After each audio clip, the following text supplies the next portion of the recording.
আমি অসমীয়া বিপৰীত শব্দ অৰ্থ কিছুমান চাম। এই বিপৰীত শব্দ অৰ্থসমূহ আমি আহি থকা মেট্ৰিক পৰীক্ষা আৰু আমাৰ গুৱাহাটী হাইকোৰ্টৰ যি পৰীক্ষা আহি আছে তাৰ কাৰণেও আমাৰ এইকেইটা গুৰুত্বপূৰ্ণ হয়। এতিয়া আস্থাৰ বিপৰীত অনাস্থা। অনাস্থা অনাস্থা মানে যি আৰু আমি এটা বস্তুৰ প্ৰতি আমি কোনো আশা নকৰোঁ আৰু সেইটো আস্তিক নাস্তিক হয়।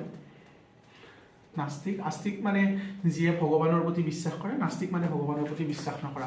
উৰ্বৰ অনুৰ্বৰ অনুৰ্বৰ, তাৰপিছত গভীৰ গভীৰ মানে যিটো আমি দ আৰু গভীৰটো অগভীৰ বুলিও ক'ব পাৰোঁ আমি অগভীৰ। আৰু কি তাৰপিছত গহীন গহীনটো চঞ্চল চঞ্চল।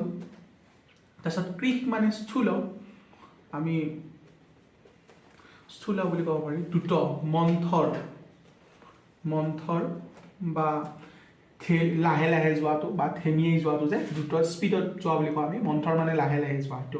বিস্তৃত বিস্তৃত মানে বেছি বহল আৰু বিস্তৃত মানে বিস্তৃতৰ বিপৰীত হৈছে সংকীৰ্ণ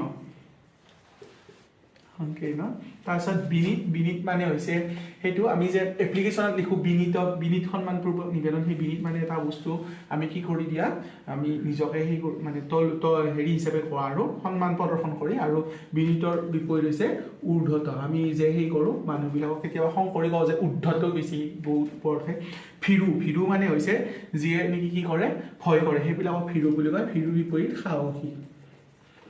তাৰপিছত ভূত ভূত মানে অতীত আৰু এইটো ভূত মানে হৈছে ভূতৰ বিপৰীত ভৱিষ্যত। এইটো ভূত আৰু ৰাতি ৰাস্তাত ওলোৱা ভূতটো নহয় আৰু। আৰোহণ অৱৰোহণ। তাৰপিছত জমা জমা মানে কি আৰু জমা মানে আমি বস্তু এটা জমা থৈ দিয়া যে আমি কিবা এটা মানে গোটাই থৈ দিয়া। জমাটো তোমালোকে নিজে কৰি ল'বা। দ মানে দ যিটো কয় আমি, আৰু দ এইটো বাম মানে ওপৰত। বৈধ অবৈধ, সেই যে অবৈধ সম্পৰ্কবিলাক হয় আজিকালি বিৰাট ওলায়। পুৰস্কাৰ পুৰস্কাৰ তুমি ক'ৰবাত আনিব গৈছা, পুৰস্কাৰ পাইছা, কিন্তু পুৰস্কাৰ নপৰে তোমাক কি কৰি দি পঠালে, গালি দি পঠালে। মানে কি কৰা, তিৰস্কাৰ কৰা। পুৰস্কাৰ বিপৰীত তিৰস্কাৰ। প্ৰেৰণা তোমাক ধুনীয়াকৈ গাৰ্লফ্ৰেণ্ডে যেনিবা পুৰা সেই কৰি আছে, মানে উঠাই দি আছে, প্ৰেৰণা দি আছে, ব্ৰেকআপ হৈ গ'ল। কি হৈ গ'ল, নিৰুৎসাহ হৈ গ'ল। তাৰমানে সেইটো প্ৰেৰণাৰ বিপৰীত কি, নিৰুৎসাহ। তাৰপিছত বহল বহল মানে ডাঙৰ। বহলটো আৰু আমি এটা কৰিছোৱে কৃষ বা বহল সেইটো।